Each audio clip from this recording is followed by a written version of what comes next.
আপনি যত যাই করেন না কেন, আপনার স্বামীর সফট কর্নার কখনোই হতে পারবেন না। আপনি যদি নিজের জীবনটাও দিয়ে দেন, কখনোই হতে পারবেন না। পুরুষ মানুষ তার সফট কর্নারে সবসময় রাখে তার মা, বাবা আর ভাই-বোন। আপনি তো শুধু প্রয়োজন।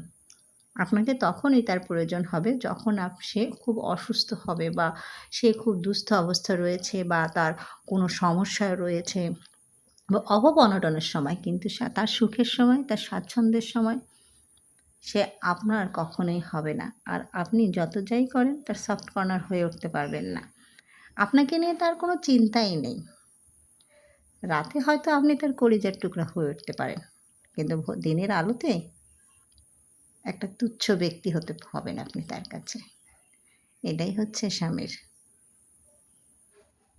কেন জানি আমার এই কথাগুলো মনে হয়। আমি জানি না কার কী অভিমত। তবে আমি দেখেছি এরকমই। বিপদের সময় স্বামীর পাশে স্ত্রী ছাড়া কাউকেই পায় না। কিন্তু যখন অনেক অর্থকড়ি তার থাকে, তার সুদিন থাকে, তখন তার মায়ের ভাষা পাল্টে যায়, ভাই-বোনের ভাষা পাল্টে যায়। কিন্তু যখন বিপদে পড়ে যায়, তখন সে তার আপনজনদের কাউকেই পাশে পায় না স্ত্রী ছাড়া, সন্তান ছাড়া। কিন্তু এই লোকটারই যদি আবার অবস্থা ভালো হয়ে যায়, সে আবারও ভুলে যায়। আর নারী ভুলে যায় যে তার করা অবহেলাগুলো, খারাপ আচরণগুলো, একটু ভালো আচরণ পেলেই সে আবার স্বামীর দিকে পড়ে যায়।